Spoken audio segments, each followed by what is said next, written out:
Welcome to this special presentation of Investing in Psychedelics, brought to you by the Canadian Securities Exchange in partnership with CFN Media.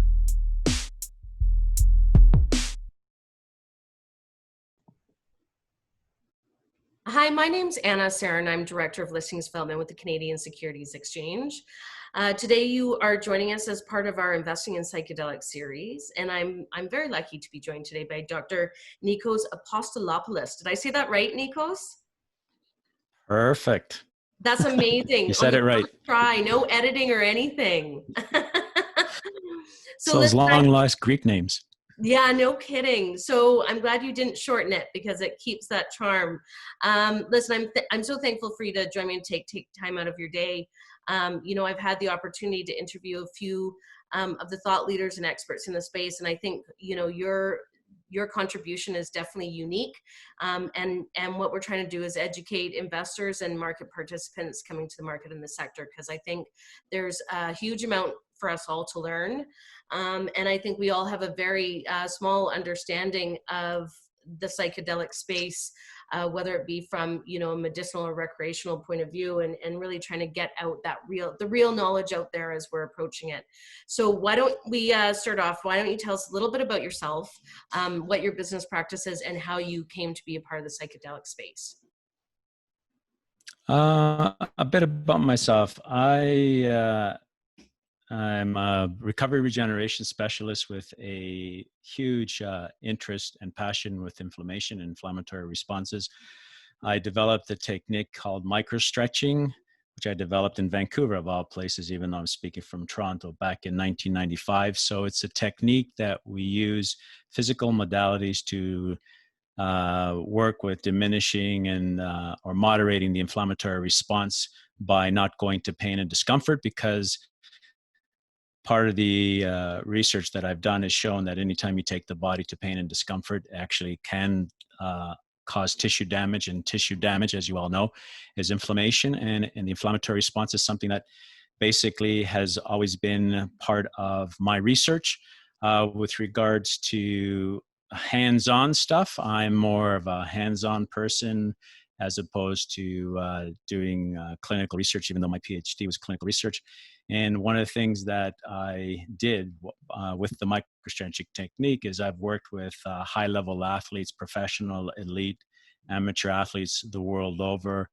I've worked in the NBA, the NHL, English Premier League.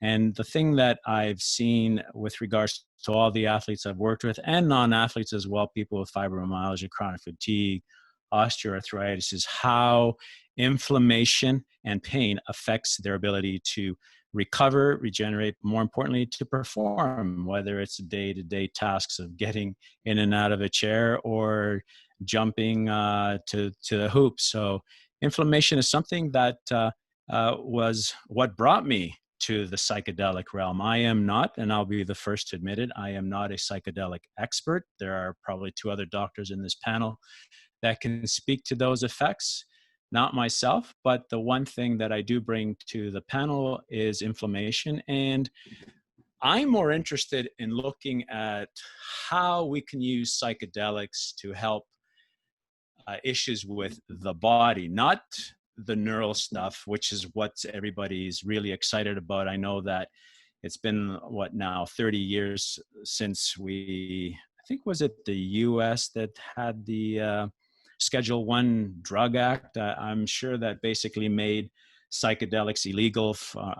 But so it's been 30 years since a lot of research has started. And I think from what my reading, there was a guy named Roland Griffiths out at Johns Hopkins University who's been very instrumental in looking at psychedelic research and using psilocybin, which is the one thing that Hollister, the company that I work with as the CSO, we're looking at psilocybin. That he basically showed that with the use of psilocybin, they were able to sort of do what is known as a serotonin agonist. So it prevented the serotonin because serotonin, we know from an inflammatory point of view that serotonin is more of a pro-inflammatory molecule. So the aspect is, if you have something that prevents it from expressing itself, you may actually help help diminish inflammation or the inflammatory response in the brain, which is what they've shown. And I think from his work that they showed that they used, I think, 1 dose of psilocybin with on a very, what's interesting enough, and one thing that piqued my interest as well with his research was that they actually went to the native Indian cultures and looked at how, like the Brazilian indigenous people and how they used ayahuasca. The native Indians in America, they used mescaline, which is another psychedelic, and psilocybin. And the whole idea that they actually provided the environment of support. So the whole idea was based on looking at the indigenous people when they were actually giving the ayahuasca tea, that there was a community involved, the community involvement of helping these people through the actual hallucinogen, or the entheogen, as they call it, mainly that's bringing the God or creating the God within, which is the mystical aspect behind the psychedelics that are used. And even Griffiths mentioned that as well, and another guy named Johnson. So my whole thing was, okay, the neural stuff, the brain stuff, they've been doing a lot of work on it. I would like to see how we can actually take the psilocybin, LSD, even mescaline, the psychedelics, which are safe. I mean, I'm surprised. I've never done any of these psychedelics in my life, and I'm up in years. But after doing a lot of research and looking at how safe these are, it sort of really piqued my interest. I think from what I remember, there was only 2 deaths, but with psychedelics, but it actually was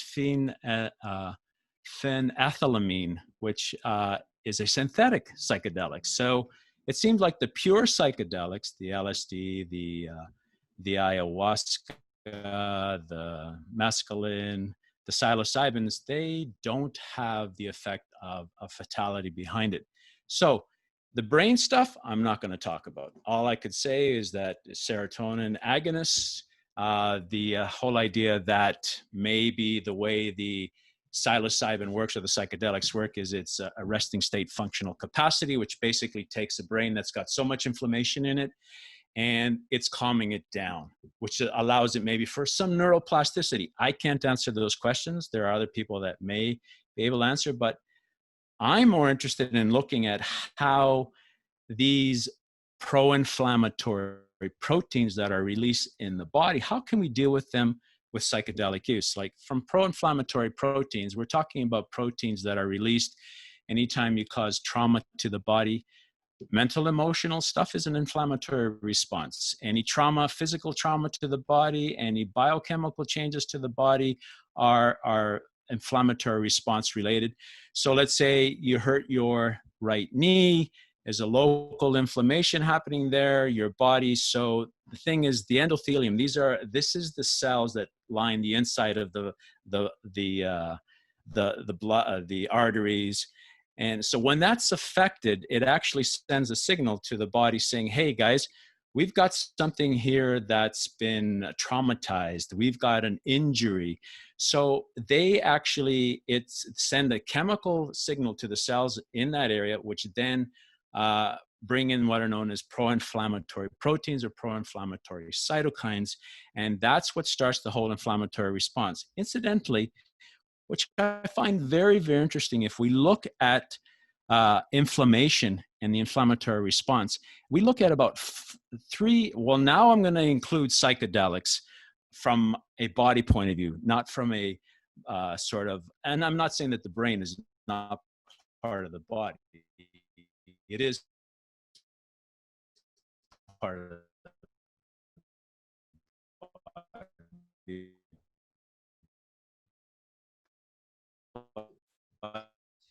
Nikos, you froze there for a second. From a somatic point of view, I'm going to include psychedelics as the 4th category of inflammatory. Where do we stop? Okay, so we stopped. Where do we stop? Okay, so we're going to stop here. And you were just talking about that you're not going to talk, not that the mind isn't part of the body. So you started to get into where your research is the body outside of the neurological study. So do you want to just start back there? Okay. Sure. So coming back from the frozen world, um, what I was getting at, or I was alluding to, is there are other experts that will talk about more about psychedelics and the brain. And what I was saying is that I'm not saying that the mind and body are split, which is what Descartes used to say, I think, therefore I am. So he caused the dichotomy between the mind and the body. The body and mind are one unit. They're one universal unit. But what I was getting at is, if you look at inflammation and the categories of anti-inflammatories that we have developed, I would include the psychedelic drugs like LSD, psilocybin, and mescaline as another category of anti-inflammatories.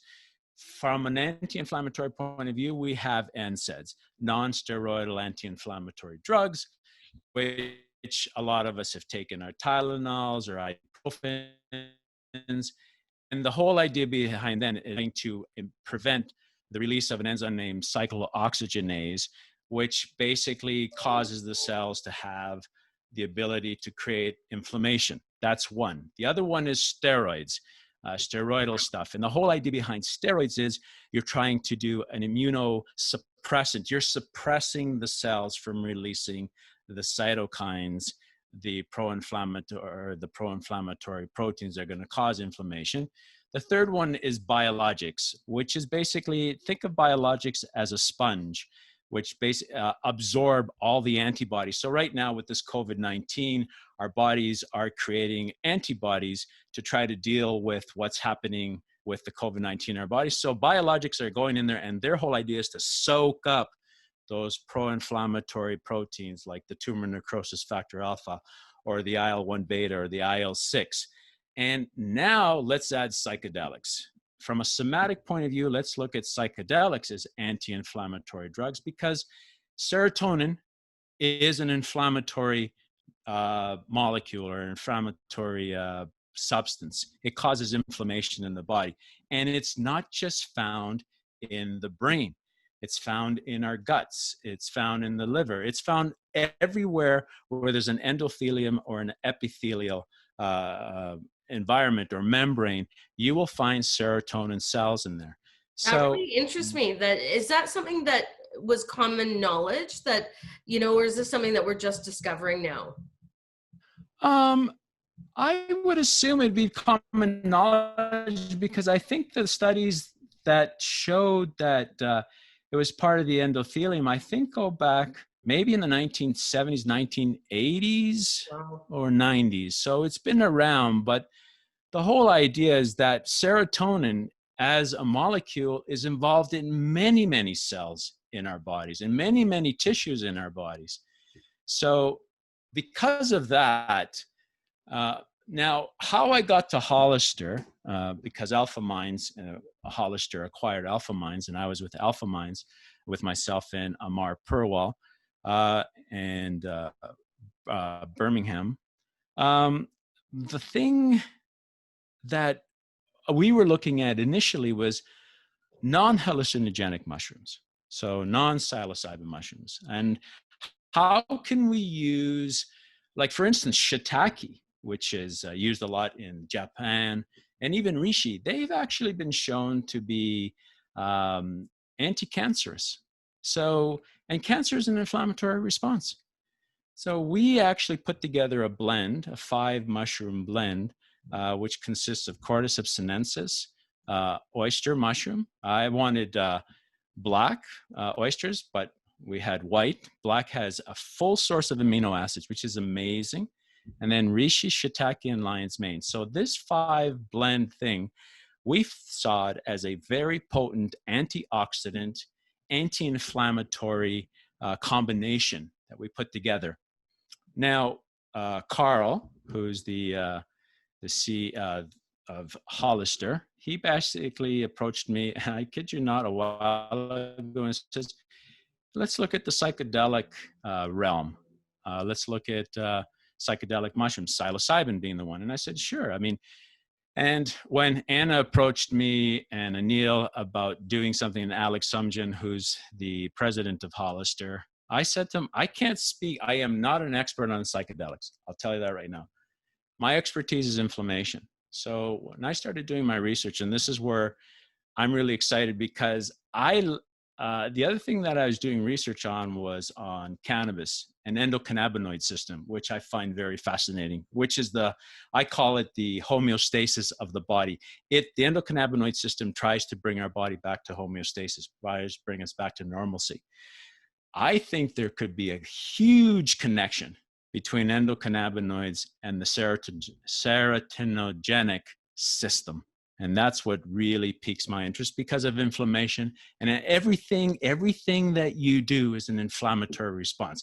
Every time an athlete trains, they compete, they finish their game, they finish their training, they have inflammation in their bodies. Right. You have to be able to diminish the inflammatory response to help the body recover and regenerate. And this is the one reason that led me to the development of the technique of microstretching, which is, how can I take a body that has already been inflamed, diminish it, and then help it recover and regenerate? More importantly, how can I help a body activate? Now, I'm going to give you a little anatomy session here, or physiology section.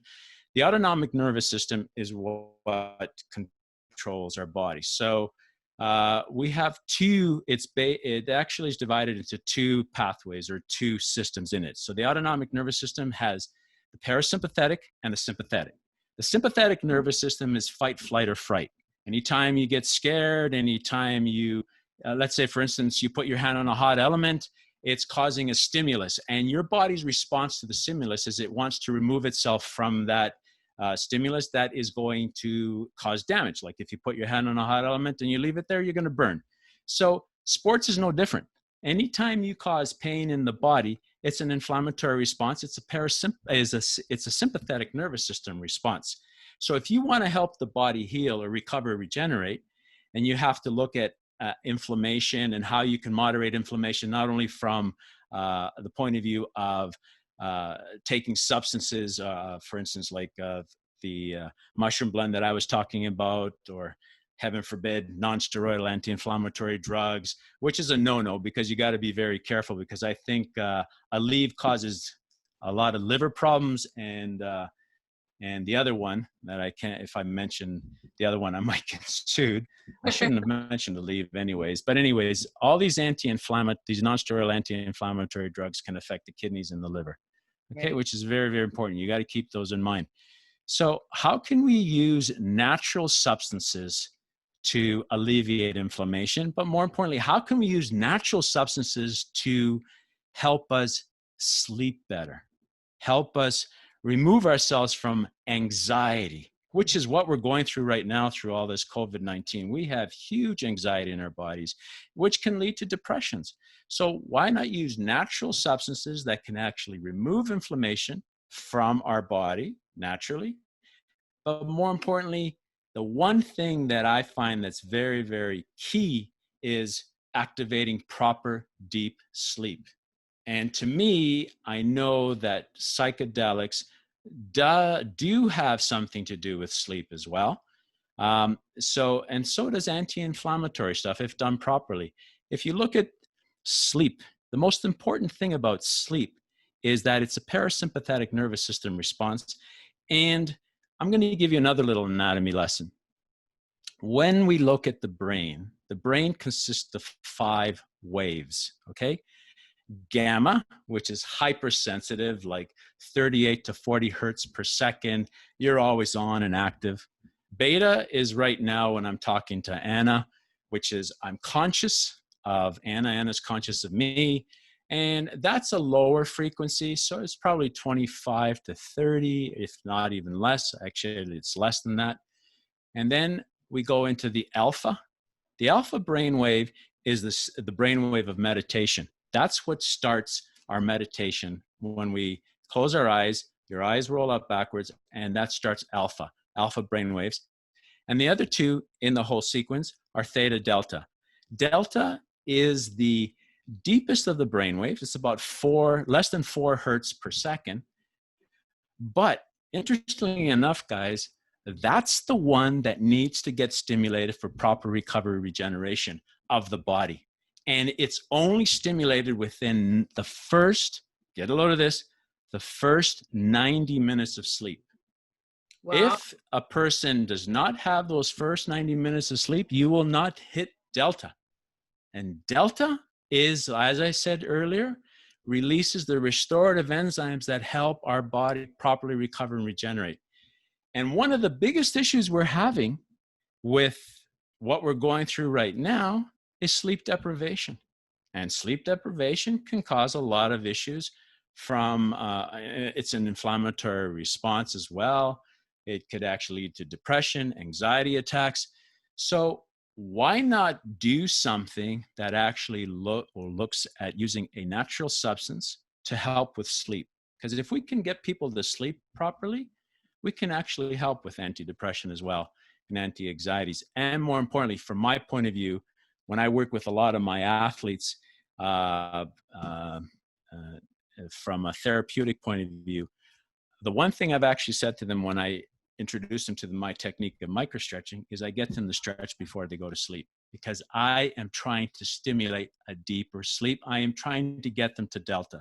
So having said that in a roundabout way, the one thing that piqued my biggest interest with the psychedelic stuff is that, as I said earlier on, serotonin is not just in the brain.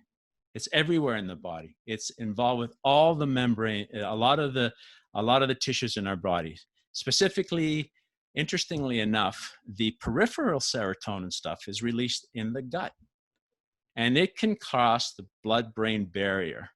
And it can and this is where my expertise stops with that, because like I said, there are two other doctors on this panel that can speak more to those lines.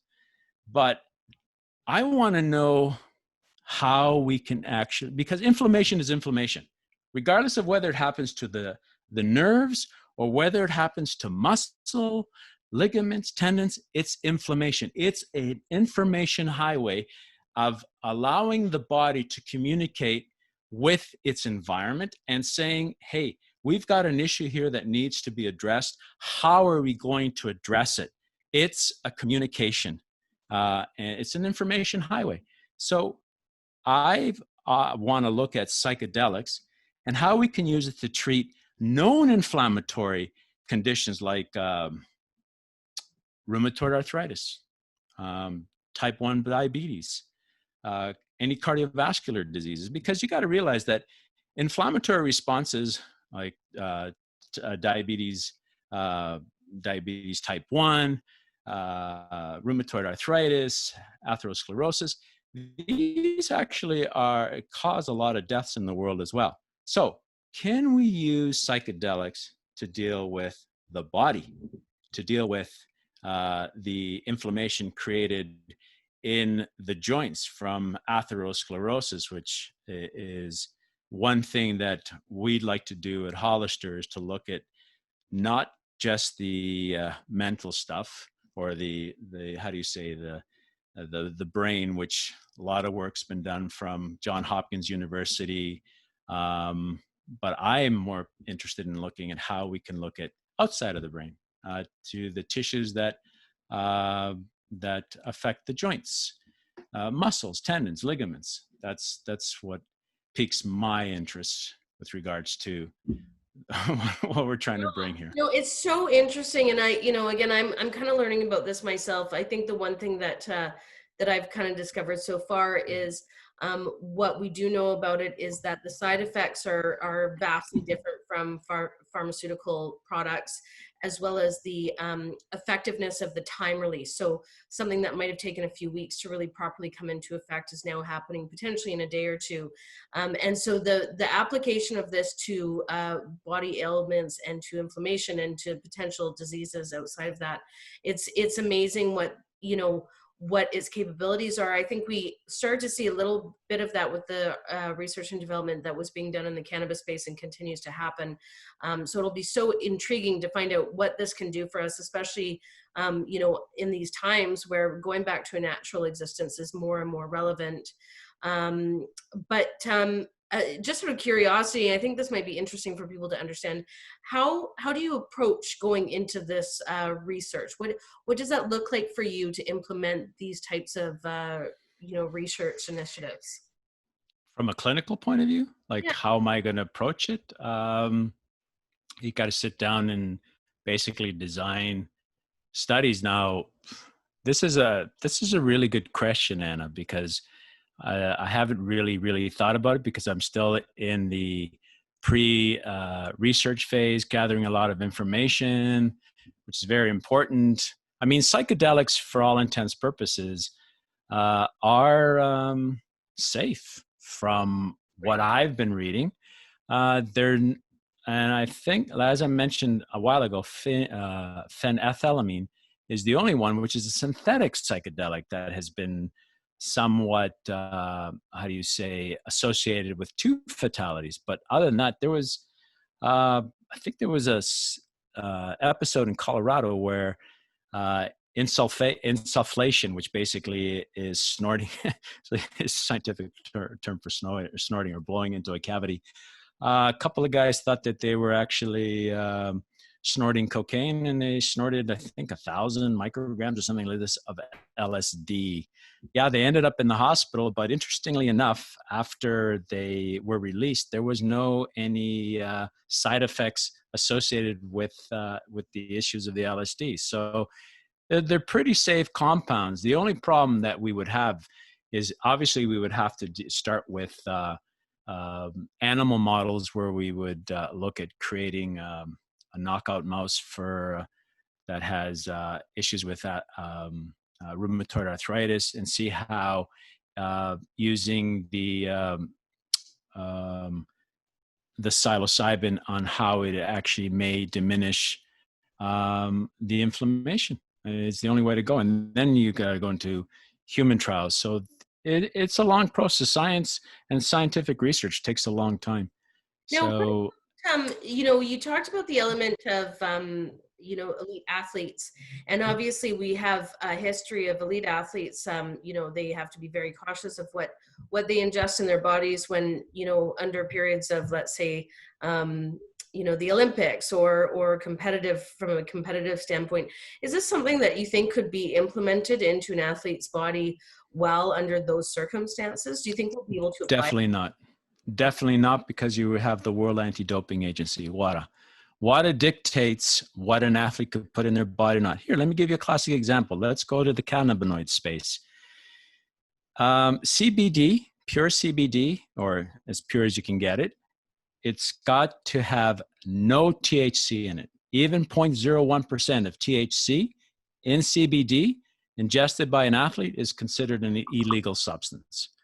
Right. So the psychedelics, because they're a class 1 category, I think Schedule 1 drugs, and like I said, I'm not a psychedelic expert. It would be hard pressed to see if WADA would go for it. I don't know why, because I mean, you can use it as an antidepressant. Athletes do have a lot of depressed states. Athletes are affected by sleep. Can you basically, I think until we are able to recategorize the psychedelics themselves, the answer to that is definitely not. From World Anti-Doping Agency's point of view, no, you couldn't use it with athletes. A little ways away from that at this stage. Definitely. The one question I've ended all of my interviews off on, so I'd love to get your perspective on this, is: do you believe, and how much do you believe, that this sector will be a disturber of the market? Do you think that this will be, a disruptor of the market? Do you think that this sector will really be a game changer in how we handle, holistic well-being, whether it be physical or mental ailments? Yeah, I think it will be a game changer, because I mean, we're already seeing a lot of people that are starting to microdose from LSD. I had a friend of mine who lost her mother, and she was basically uh, basically bedridden for a while, and the microdosing of the LSD helped her get back to some normalcy. I mean, look at how many churches. I think the ayahuasca has its own church. Mescaline has its own church as well, where people are actually using these drugs. But I think the thing is that they're very safe. The negative connotation behind these drugs have to do with what happened in the late 60s, early 70s, with the whole Vietnam movement, with the whole hippie movement, where we basically were anti-establishmentarianism, and we were against the government, we were against war and all this stuff. So they needed to basically brand these drugs as something that is antisocial. And this is why we're having a lot of these issues that we're dealing with right now. So will these drugs be a game changer? Absolutely. I believe that with a lot of work that's being done at Johns Hopkins University, and you mentioned that you have two other gentlemen from University of Toronto. I myself am an adjunct professor at the University of Toronto within the Faculty of Kinesiology and Physical Education. There's a lot of, hope with helping people anxiety and depression, and hopefully with the work that I'd like to look at to help with rheumatoid arthritis, but everything, like I said, everything is an inflammatory response. Mental, emotional stress is an inflammatory response. Right. Physical trauma is an inflammatory response. Even the food you eat, believe it or not, is an inflammatory response. What do you mean, Nick? Well, you're putting, basically, if you look at the substance, it's a foreign substance. It's going into your system. And the body is saying, oh, okay, I've got something here. I have to break it down. So isn't it kind of interesting that we develop a lot of gas in our bodies as well? It's an inflammation, guys. Right. And here, let me give you something that's really interesting about what I've just mentioned. As the food's going through our system, if I actually perforate my small bowel, I'm actually now exposing my inside to the outside, because the digestive system is one of the only systems that connects us to the outside world. Inside, we're protected from the outside world. That's an interesting. So, yeah. So if you, for instance, you cut yourself, you open your skin, now you're causing an inflammation because you're exposing your body to the outside world as well, which has microbes. So if my food is going down my system and I perforate my bowel, my small bowel intestine, my body will now mount an inflammatory response towards it, which can develop to a condition called peritonitis. The peritoneal cavity, inflammation. Inflammation is the house that nature built for us to basically deal with the environment. I honestly believe, and this is one of my philosophical bents, is that cells, as they were being formed billions and billions of years ago, their way of looking at their environment is if their pseudopods, their little feet, if they basically touched something that created a reaction, an inflammatory reaction, they backed off. And then they went to another environment. Oh, I'm not getting that same reaction here, so I'm going to adapt to that environment. So it's very, very important. So everything's an inflammatory response. So with the psychedelic scene, I'm quite excited about it because it's something that is pure, and there's not many side effects with it. So hopefully we'll continue with a lot of research in that realm. Well, listen, I love that you've joined with Hollister, who's obviously one of our issuers. So you are part of the CSC family, and thrilled to have your expertise. And really excited to see what you guys are able to accomplish. I really do think that the world is watching, or the capital markets world is watching with bated breath to see, what kind of developments can be made. And, in the small cap space, we really have the opportunity for these, young companies that have big dreams to go out and see how we can disrupt, the sector, and one day they'll take a different form from there. But for right now, I'm thrilled that we're starting to see some of this come to play. And I think, the one thing is it really is one of the values of putting something like this together is dispelling that this is not a discussion around recreational use at this point. This is a discussion around its medicinal capabilities, which seem immense. I mean, the possibilities that what they can do for the human body is incredible. So I'm excited to see the stuff that will come from it. So listen, Nikos, thank you again so much for joining me today. Is there anything that we didn't touch on that you wanted to finish off on before we go? No, I think we touched upon anything. As long as I got the idea that everything's an inflammatory response out there is very important. And sleep, how you deal with sleep, how you help, how do you say, help with sleep will help the body recover, regenerate, especially during these times of massive anxiety and depression. Yeah, yeah, that's a great message, and can't wait to see the work that you guys are able to accomplish on it. So listen, again, thank you so much for joining me today. This is obviously a lead up for our audience for our June 17th live event. Hopefully, Nikos, you can join us there as well, where we'll be having some further panel discussions and diving further into the sector. So thank you again for your time. Thank you, Anna. Thank you very much.